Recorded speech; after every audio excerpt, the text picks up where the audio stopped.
The Ride Home Rants podcast is brought to you by Reaper Apparel Company. Reaper Apparel offers a casual line of superb fit, finish, and comfort. We design for those who refuse to die slowly and choose to live untamed.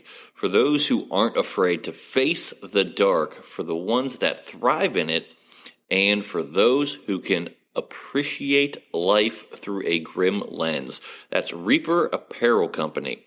Go to the link in the description of this episode, use the promo code Mike Bono, and get 10% off. Also, the Ride Home Rants podcast is brought to you by my own personal merch store, the Stupid Should Hurt merch store. I have hats, I have t-shirts, hoodies, coffee mugs, water bottles, notebooks, you name it, I've got it. The description and the link for that will be in the description of this episode. Also, right now, if you use the promo code WELCOME, I will give you 5% off of your first purchase. That's the Stupid Should Hurt merch store.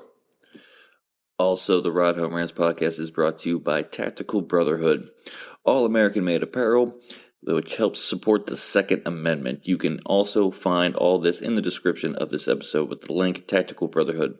Part of every proceed does go to helping veterans, as it is a very good cause. All American-made products made right here in Minnesota. Go and check them out. Use the promo code PATRIOT15 to get 15% off your purchase. Now, let's start the show. Welcome, everybody, to another episode of the Ride Home Rant podcast. This is your special guest host, Biddy, and I'm filling in for Mike as he enjoys some time off from the show. Today, we have a great episode for you. We're going to be previewing the Matthews Mustangs football season with three of their coaches, Mat Polta, Drew McLaughlin, and Chris Marstow. Before we get started on the show, make sure you check out all of our great guests in our previous shows, and also check out our great sponsors.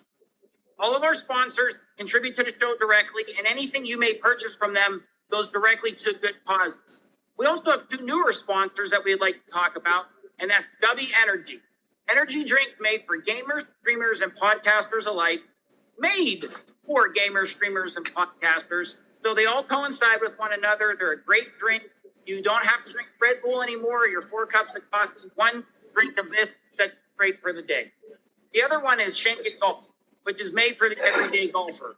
Maybe Drew can shoot a 6 under, but I'm definitely going to shoot a 6 over. So it is for people who are the everyday golfer who like to have fun. They have all types of apparel. Make sure to check them out. Both promo codes for W Energy and Shank It Golf are under Mike Bono. 10% off for W Energy and 15% off for Shank It Golf if you use that promo. So as all of the sponsors are now out of the way, let's get started with the show. Guys, we're going to have you introduce yourselves and tell us what position you do coach within the team and any coordinator role. So let's start with you, Drew, former guest of the show.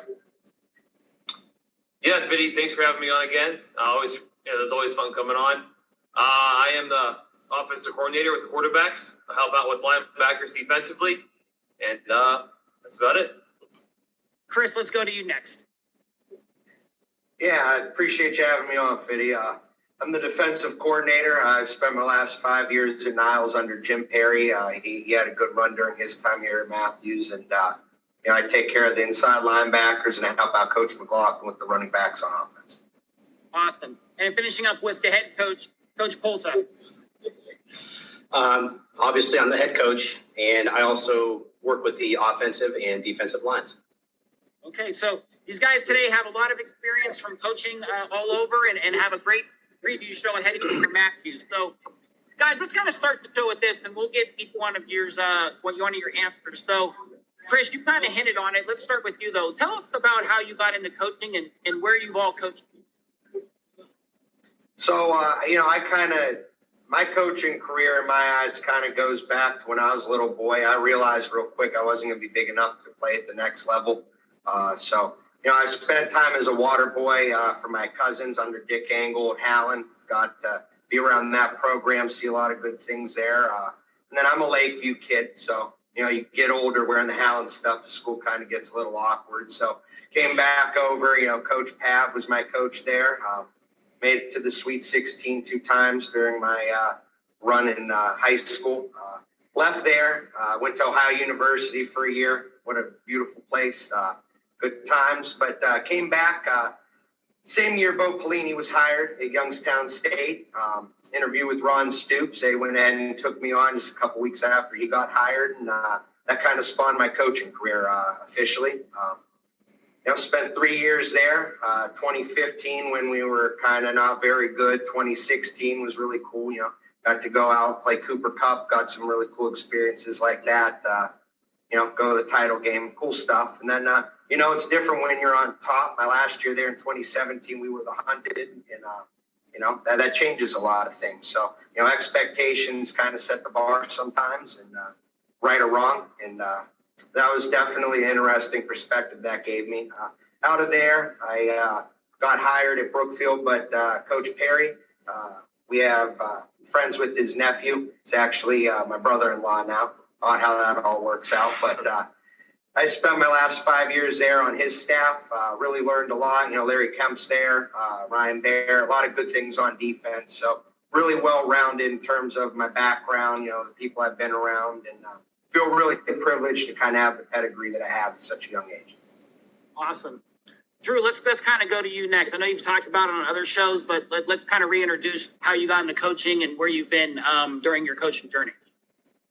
Yeah, so obviously you know that I play under you my last 2 years, and really got the edge from. I still believe that game that we beat Columbia was probably one of the biggest wins that Lobos had in probably, what do you think, 10, 15 years? I mean, being 1-6 and being a 6-1 team was very impressive. And from there, I got the itch. Then actually, you gave me my first job, man. Get down to Lowville Junior High, and I'll help you out defensively. You being a DC, I was your eyes in the booth. And then from there, actually, you came to Mathews those next 2 years, 16 and 17. And we had a lot of success there. I think we lost, I think we had a winning record, made the playoffs in 17 with, I think we had 19, 20 kids. Very impressive, went 6-4 that year. Then from there, just kind of climbed up the ladder, coaching ladder. Got a job at Champion, and then went from there, went to Camel, and then went to Latonia. My first year being an OC. And then, we got let go there last year, and we came here. And OC under Coach Polta, and excited to be here. Awesome. Coach Polta, let's talk about you, because you're the most tenured guy there at Matthews, and you've been a long time assistant. But let's kind of talk about you, right? So what made you get into coaching? How'd you get into coaching? And where have you been besides Matthews, if anywhere else? Nowhere else. I've been here forever. So when I was coming up through high school, coaches that were here, coached middle school, they helped out on Friday nights, became close with those guys, and I immediately went into middle school right after high school. I coached middle school here for 3 years with Jim Buckner. They had a really good group of teams through those years. A lot of great kids came through.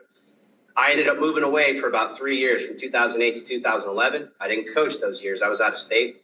And then as soon as I moved back, Mike Palumbo got a hold of me, heard I had coached here before, and I got on his staff, started just kind of as an unpaid assistant, working my way up. And then eventually, after a few years, was running offensive, defensive line stuff, and just kept moving up. Eventually became defensive coordinator here. The last couple of years with Bill Bourne, back to the line, defensive line stuff, calling offensive plays, things like that. But I've been here. I've never left. I only left for a little while, but I've never coached anywhere else. I don't want to be anywhere else. This is where I want to be. I want this school to have a lot of success. I think we can do that here, and we think we have the kids for it. So it's a good place to be right now. Absolutely. One thing I will tell you, and being friends with Mike, and Mike being a former guest of the show, Mike speaks very highly of you, Coach Polta, and he, told me he admires your loyalty to the program, and that was one of the many, many reasons he wanted you to be the head coach, but he loved your loyalty to that. And, that speaks volumes about you, wanting to be there and never want to leave. And that just a testament to who you are as a person. So, congratulations on your job. And thank you. Goes right back to you, Matt, too. So, and you kind of hit it on it, but let's kind of talk about what made you want to apply to be the head coach and ultimately take the job, because you are a very seasoned coach. You've been around for a long time. What made you want to take that next step to be the head coach after being an assistant under numerous very talented coaches at Matthews? It was just the right time. Coach Bourne retired. Everybody's been giving me how's it to take over for a legend conversation, but Bill's a good coach. He taught me a lot in the last 2 years. Before him, Coach Protopapa taught me a ton, and before him, Mike. It was just the right timing. I have a couple of nephews that are coming up through the ranks too. I want to be here for them. But the kids that are here, I know them really well. All of our junior class, I was around them when they were in 8th grade. Our seniors are great. I just know the kids really well. I wanted to be here for them. Okay, and that's great reasoning for it. Chris, this next one is for you. Kind of tell us about what your philosophy and your scheme is in coaching, position group, coordinator, whatever it may be. Kind of what is your core scheme and your philosophy to coaching on the defensive side of the ball? Yeah, so this will be my 9th season I'm entering, and I feel very privileged. At first you like to, learn things you feel comfortable with. So, 4-man front, running that in high school, and then Coach Pelini that was the first front that I really learned. That was something I really believed in early on. As you mature and the game changes, it's certainly not the same as it was even 10 years ago when I was still playing. So, going to that odd front, giving you an extra guy out there with some speed, that's really, something you want to have out there as you face more of these spread attacks. So I'd say schematically, having experience with both of those kind of fronts, and, my scheme's kind of marrying those two together. We're in a bounce between an odd front and even front quite a bit. We have the horses to do it, which I was really excited about on getting to come here. You get to meet the kids, kind of see their skill set, get them to move around a little bit. And the other thing that's impressed me is how smart they are. So, I'm a firm believer that sometimes high school coaches don't trust their kids as much as they should. They're capable of learning a lot more than maybe they're given the keys to sometimes. So, I took the approach, being a first-time DC, is I'm going to give you guys the whole scheme, and then we're going to decide what sticks and what doesn't. And I've been pleasantly surprised. We have just about everything in. They've really worked hard. They've asked questions. So I'm really excited. I laugh with everyone. They're like, "Oh, you're ready for this. It's your time to shine, this and that." I said, I might go out there and we might get up 60 points the first game. I said, I don't know if I'm going to be worth the doing this or not, but, I feel good about what we're doing. I'm really confident that the, players that I'm inheriting are really great fits in this scheme. We're going to put them in the best spots to be successful. And I'm really excited to, test it against the best. We do play Lowville. We play Springfield, Mineral Ridge.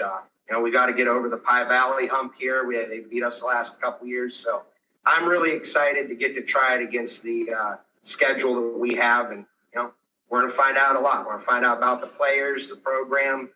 See, who knows? I might be washing cars and coats after this season. It doesn't work out. Yeah, so I'm excited to try it out. It'll be very multiple, probably an odd front at the core of it, but we're going to do a lot of stuff in the back end.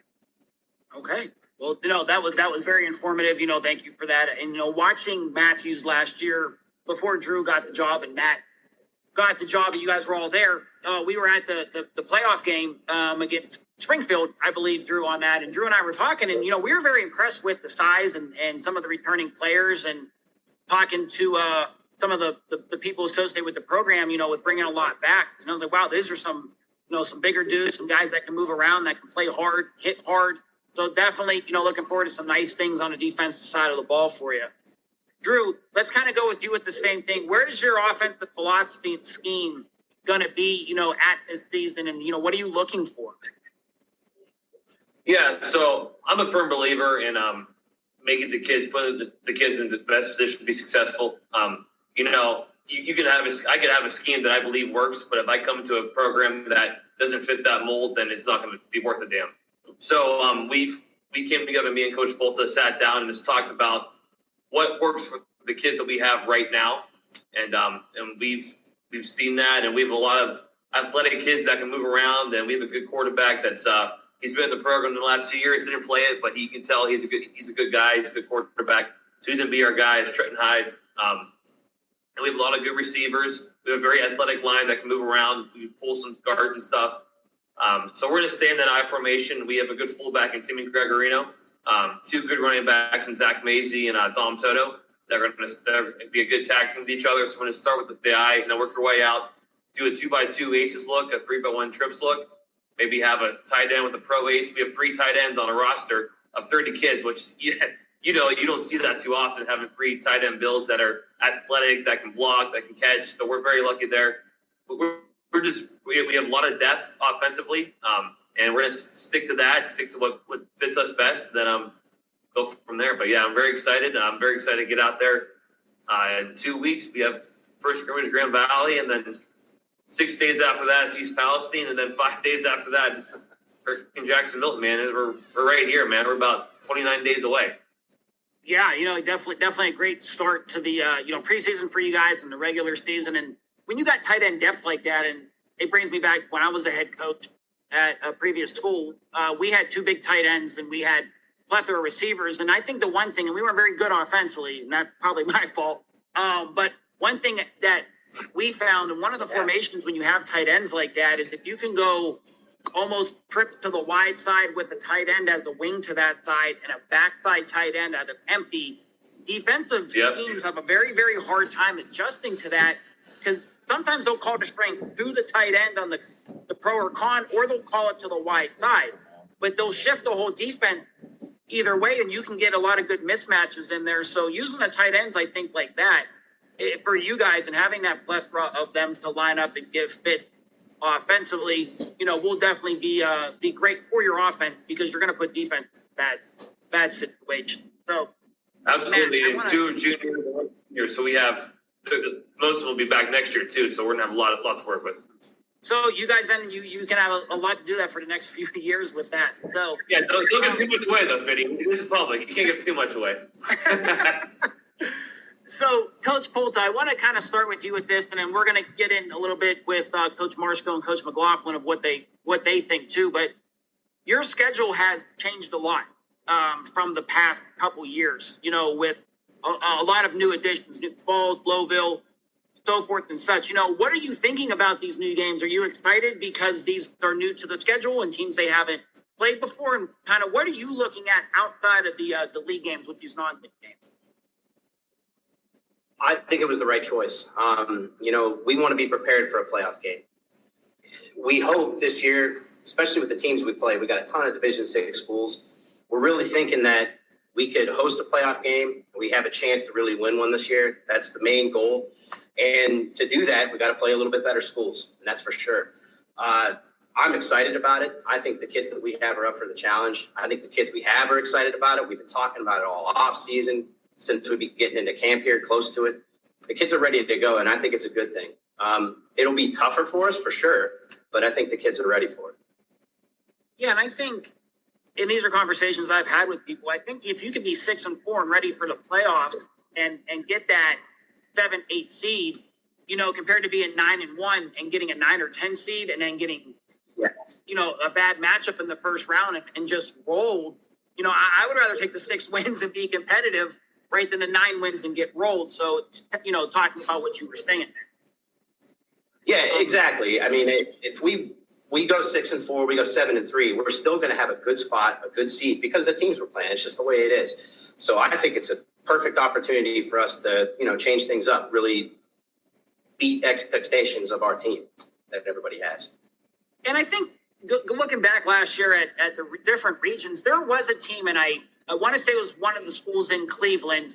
They were 8-2 and they were the 13th seed because all 8 of their wins were so bad. They were so bad. They got a 13th or 14th seed.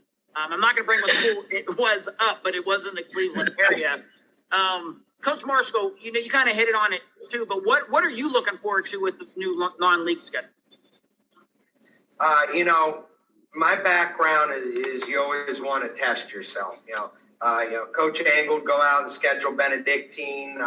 Coach Pav always tried to schedule up. We'd go play Madison or a bigger school once every year, and being in the Missouri Valley, and then you go to the NE8. So it's kind of in my nature. I'm really used to having to bring it every week. There really are no down weeks. And that's what I'm trying to bring and instill in these kids. it's not their fault. It's really no one's fault, but you play the teams that are scheduled and they don't know what they don't know. So, I mean, they've seen Springfield, but we saw how that went last year. So what are you going to do different to, improve upon that? So I'm really trying to explain to them that, things are going to be different this year. I even tell them that as terms of the scheme. I've given you guys all this stuff. Week to week, we're only going to bring certain tools to the job with us. We're not running everything always every week. We're not stunning every week. So I'm really excited to show them kind of how to navigate a hard schedule like that. Really been preaching to them taking care of their bodies also, even this early. We talked about numbers. It's D7. It's the lay of the land. But having been there and done it every year, like I laugh. The Rubik's Cube here in the conference is PV, and I've been trying to solve South Range in Poland. So, in some ways, I kind of have a smile on my face because I feel like I could help bridge some of that gap with what we're going to do. But having a background is really helping me kind of lead them into what great teams look like, what good teams look like, and if you want to be who you were last year. Absolutely. And Coach McLaughlin, we're going to go to you next, but this brings me back to many years ago when you were playing and I was coaching at Lowville. Pine Valley had a really, really good quarterback that was about your age, and I think he went to YSU. And I remember all of us were at a scrimmage watching them play Western Reserve, and this dude was busting out spin moves and running quarterback power and shaking in the backfield like he was level. It was unbelievable. Yeah, I remember that for sure. But do you remember what his name was? Because he was one heck of a quarterback for them. I don't, but I can picture him. I can picture where we were sitting at, watched him do what he was doing. I remember looking at you, and you're like, "Holy crap! Look at this dude!" What year you graduated? 13. It wasn't the Ratliff kid, was it? Was it Ratliff? Quentin Ratliff. Ratliff. Yeah, I remember. We played against him. Ooh. That dude was fun. That dude was unbelievable. I was like, wow, this dude is like phenomenal. He's impressive for sure. But let's kind of go with you with the same thing. What are you most looking forward to with the schedule? You've been familiar with some of these teams with some of the other places you played, but kind of what is your outlook on these teams? So obviously these guys touched on it. It's a major upgrade from what it was in the past few years, which I think is good for us. I don't like how the state set up the playoffs now. I think it's way too many teams, and I just don't agree with it. But I guess one of the positives that do come from that is now you could schedule up. Now you have the wiggle room where you could, all right, let's challenge yourself. Let's play the Springfields. Let's play the Lowvilles. Let's play the New Falls, the Ridges, and see how we fare going into week 11. You know what I mean? You have that wiggle room now. That's one of the few positives that come from it. I'm ready for the challenge. I know these kids are ready for the challenge. It's something that we've talked about since we've gotten here and when you got hired in March or April. These kids are lifting. It was always a topic of discussion every day, how it's changed drastically.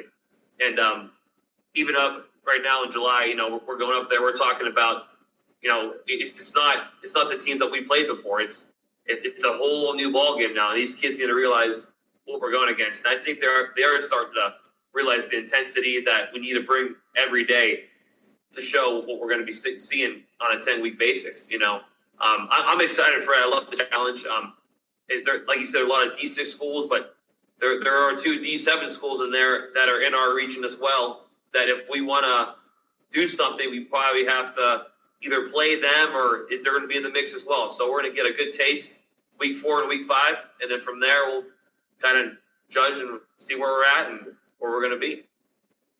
Yeah, no, absolutely. I'm really looking forward to your guys' schedule this year and seeing some of these matchups. So this is kind of on the topic of coaching in general, but just some overall football things. I want to get your guys' opinions on this.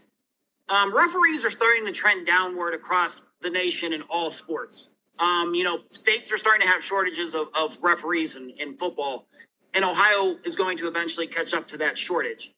What are your guys' opinions on playing more Thursday night games, and or Saturday afternoon or night games based on potential referee shortage down the road here? And I know you've coached on some of these different nights, but I personally have coached on Thursday night, Friday night, multiple Saturday afternoons at the high school and college level, and Saturday night in football.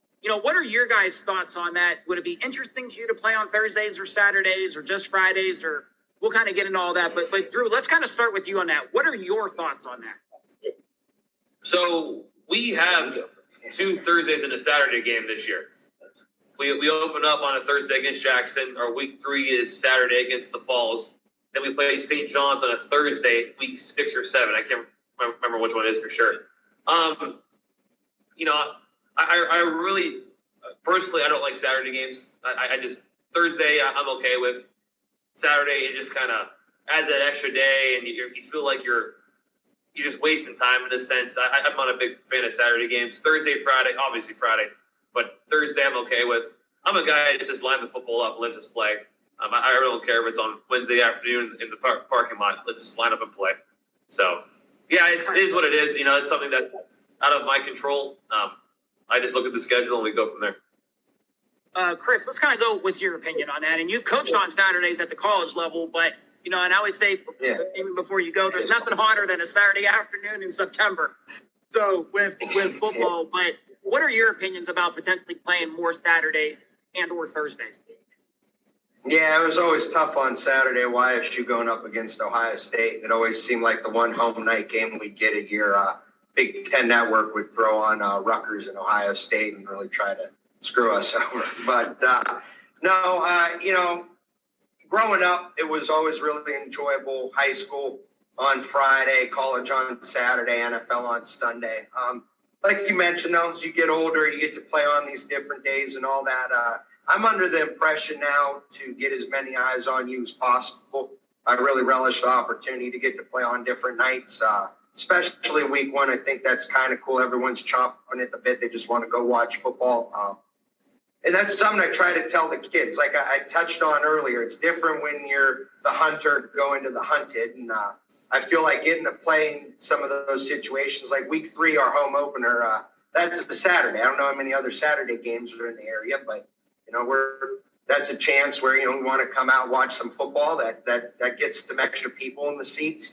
Kind of gives you maybe more of a simulation of what you could see if you advance onto the playoffs and whatnot. So I kind of like the all eyes on us mentality. Go out there, put on a show. That's what I try to tell the kids too. Some people forget it's a game with high school kids. Like, it's not a show like you're going to watch NFL guys compete, but it's supposed to be fun. It's your buddies. You only get to do this one time in your life. So, yeah, I mean, you want as many people out there cheering you on as possible and make it a special moment because you only get so many of them. They're all precious. Sure. And Coach Polta, more importantly, I mean, you're the one who kind of matters the most with this, right? About the days and the times and practice schedules and things of that nature. So what are your thoughts on the Thursday and or potential Saturday games, not just this year, but down the road? I do and I don't. I hate it from a scheduling standpoint. It messes with the kids. It messes with our, just the way things work around here. It's a pain in the butt, and I like Saturdays because I love to watch football. You know what I mean? So I hate missing a Saturday, especially later in the season when things are starting to really matter, But it is what it is. We play the games that we have to. I do like it, especially Thursdays, because I can go watch games on Friday night. And I don't get to watch Friday night games very often, so it's actually kind of nice. We get 3 chances to go scout or watch a game we want to see. Yeah, that's the part I like about it. Exciting. Oh, yeah. But, the scheduling is terrible. The reality is I'd rather play Friday night every night. There's nothing better than under the lights. Saturday afternoon is the worst. Oh, I hate those games. But, Friday night's football, high school football. It always has been. So I like the Friday nights, but it is what it is. We do whatever we got to do. I will say it was really cool growing up. I remember being young when Maurice Correct was in his heyday at Hartwick. You knew Saturday night didn't matter what the primetime game was. You were going down to Molotov to watch him. So, I mean, we're certainly not at that level where we command doing that weekly. But, to think about how it used to be. I know Niles used to do a lot of Saturday night games when they'd attract big crowds and stuff too. So, like we said, some things for that, but I don't know. It's changed so much. You got to be flexible with it. Hell, the NFL is going to play on Tuesday and Wednesday eventually. So That's coming. It's coming. Well, they did during the pandemic. That was the first time in 75 Oh, yeah. years that they played every day of Monday, Tuesday, Wednesday, Thursday, Friday, Saturday, Sunday. You know, first. And I wanted to Bring it on. I'll watch it. You know, and I would agree with you guys. You know, I think early in the season, some of the specialty games, you know, Thursday or Saturdays is good, though. It's before really college football starts, especially with the time frame that Ohio starts. You can get out and scout. You know, and I think as you go on later in the season, you know, you kind of want to stick on Fridays, but open up the season on a Thursday or Saturday night, good. I mean, you get a primetime crowd. Maybe you can get to be game of the week. Some more people come. Or if it's just a huge matchup. I think back to last year, Farrell High School over in Pennsylvania hosted Ursuline on Saturday night, and that stadium was filled. This was only one of the games in the area. So I think when you can make yourself potentially a Saturday night, only one in the area, you're just going to get a large crowd because people are going to want to just go watch football. As you said, Coach Polta, just people just want to watch, football and go be fans. So last kind of thing I want to talk about, and this was brought up a little bit in some of the previous questions, you know, 16 teams, too much in the playoffs now. We've seen this with COVID. It started then, and now it's continued. And I know a lot of people don't speak highly of it, but I want to get your guys' opinion. Should it go back to 8? Should it be 12 with certain teams getting byes? Coach Polta, let's start with you on this. What is your opinion? I was always comfortable with 8. I thought it was just right. But when the 12 team kind of came up, I didn't mind that as well. I thought that would have been just as good because at least the team's getting a bye. But, you know, if the goal is safety, another game is not the best option for these kids. You know, we're pushing them really hard. And it's almost a year-round sport at this point. You're lifting. You're working so hard in June, July, August. It's a lot for these kids. And I honestly would like to go back to the 8 game. But, you know, the opportunities that the 16 teams, you know, provides you to schedule up, things like that, I like that too. But I'd stick with the 8 team. I think it's a lot better that way. Coach Marsko, let's go to you on this. What's your opinion? Yeah, I'm a big believer in the 8 seed tournament also. There was something really special as a football player knowing that you played the one sport where there's no automatic bid to the postseason. It's a pride thing. You know, some people don't always view that the same, and everyone wants to.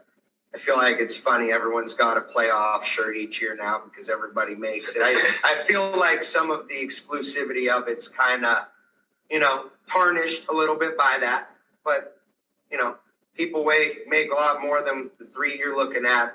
Got to make those decisions. So, you know, the 12 was intriguing, but, you know, I think about, you know, being a head coach one day. I don't know if I'd be real wild about that. You know, you want to be playing your best football at the end of the year. For pros, I think it's great because it's a different beating, and, you know, they're able to take that mentality, or like a college kid during bowl season, you could take a break and then flick the switch and come right back. I feel like that's harder to do with high school kids, and that's maybe some of the issues the 12-team one would create. I just think 16's too much.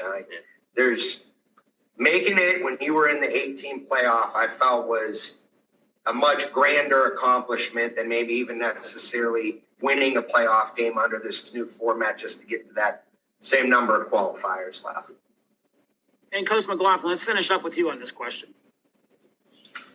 Yeah, you know, I agree with both these guys. And we talked about, you know, I brought up 2017 when Coach Polta and myself were here. You know, we finished 6-4, and we had to beat Newberry week 10 to even have a chance. We needed 3 teams to lose for us to get that 8 seed, and that's exactly what happened. And that feeling that we all had in this locker room was something that it's almost undescribable, because the pride you felt that we made it. It wasn't like it was an automatic bid. Now you're doubling the teams that make it now, and it kind of loses that sense of urgency in a sense.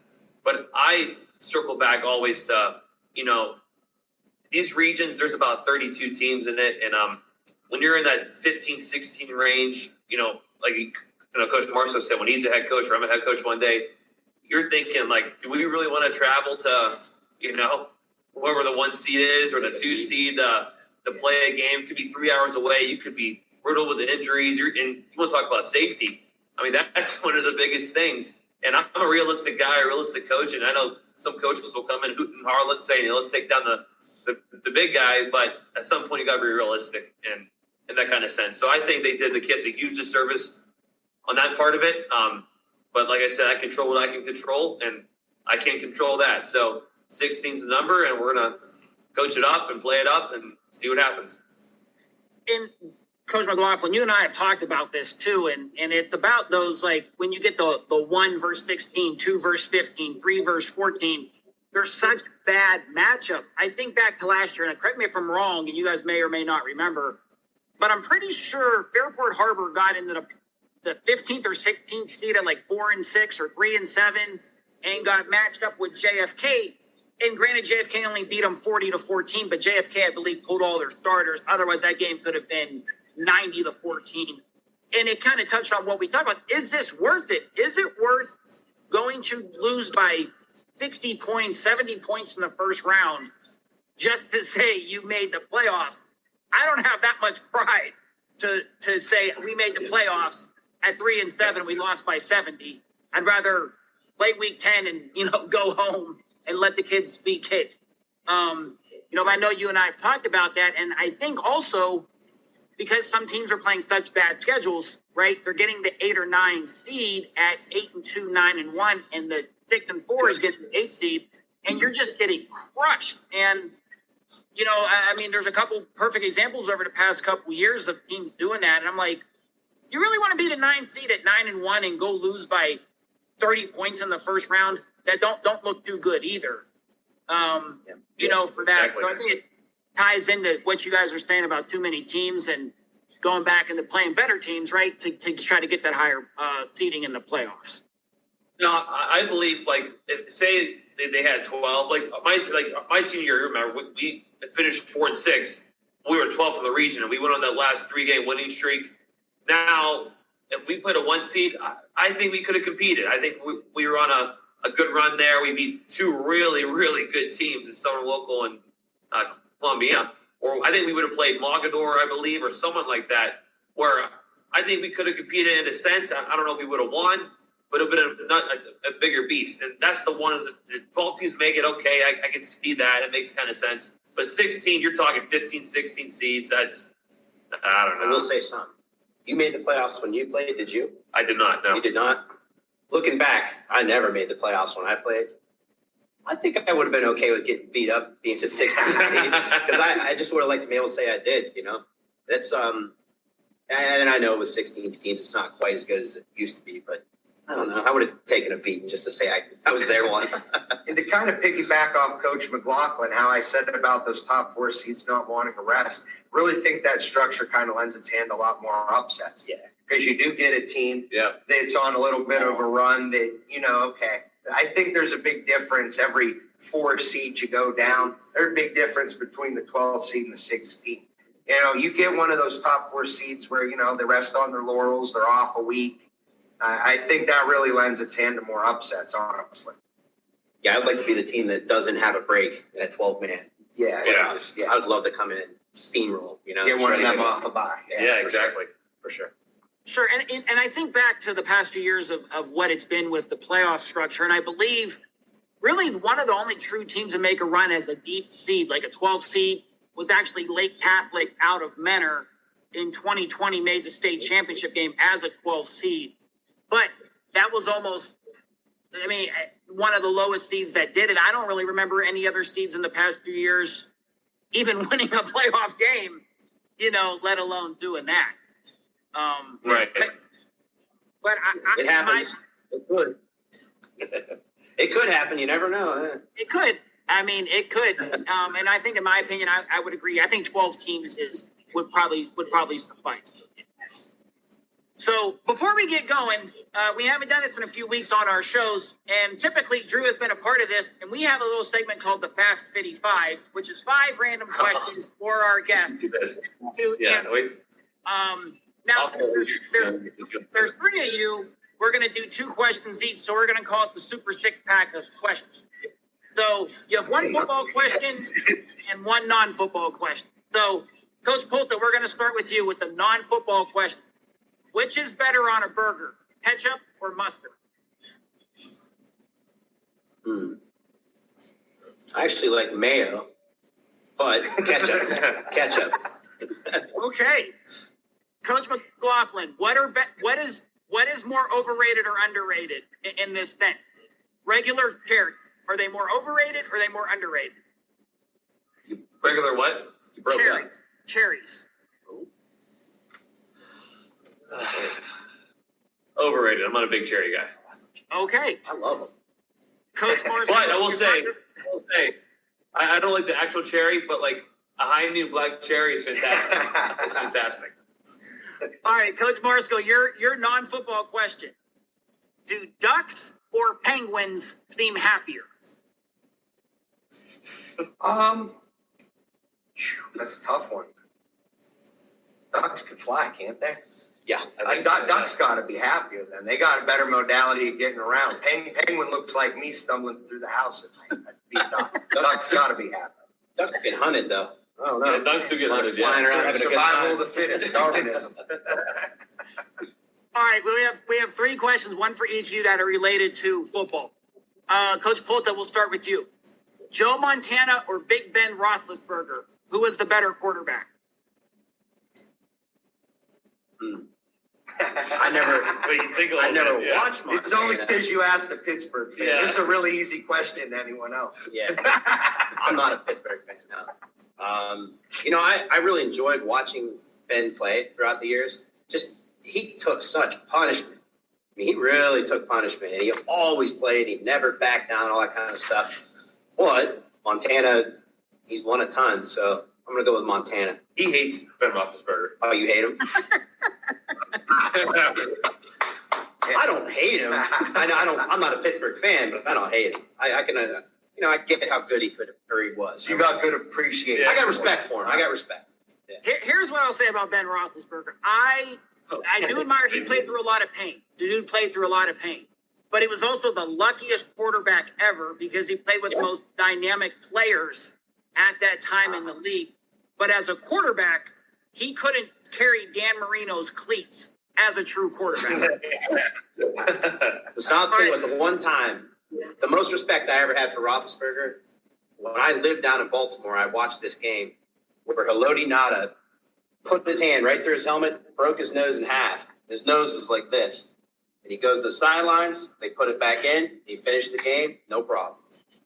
There is no more respect than that for a guy. If you could do that and just keep going, hey, good for you. But Montana's better, yes. I'll give Roethlisberger. He played through a lot of pain. So, Coach McLaughlin, This question is for you. Are NFL kickers more or less athletic than a third-string NFL quarterback? Wow. A lot of times they are your third string. Yes. I'm gonna say the more athletic. I really am. I think. Listen, I will give you this example right here. Okay, I can throw a football. I'm not a third string quarterback in the NFL by any means. At least I can throw a football. If you have to kick a football, you can put me on like a TikTok. I'd be famous. And I can't kick to save my life. It's hard. I don't know where to plant my foot. I probably fall up, pull the whole Charlie Brown, pull on my ass. But I'd say kickers are more athletic for sure. And a kicker can go out there, kick footballs, go play soccer if they wanted to, and they wouldn't miss a beat. So I'm going to say kickers. Okay. And Coach Marsko, we're going to end this one with you. Is coaching in 80 degrees humid and pouring rain or 20 degrees windy and blowing snow worse? Which one is worse? I've gotten thicker as I've aged, so I'd say that the 80 degrees in the rain with humidity is worse. I'm a Brown season ticket holder. I really look forward to the end of the season games when it's snowing. And I just feel like that's a good, that's football. I don't know. Something about Northeast Ohio football in the snow, it's special. And I don't know. They tease me all the time too. I'm long sleeves and shorts guy. So I've got the same attire on either way. So it's 6 of one, half dozen of another for me. But I'd say I'd go for the colder temperature than the hotter one. Wish I would have got that question. I've only worn pants the 2 games I've ever coached. I love it cold. Get the cold every day.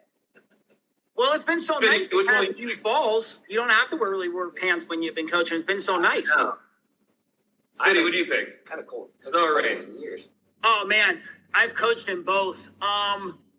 I would take probably to 80 degrees in rain over to 20 degrees in snow, because coaching November college football Saturdays when it's 20 and snow's blowing and it's windy in your face, you'll pick anything else. So your first Lakeview game was like 95 degrees, wasn't it?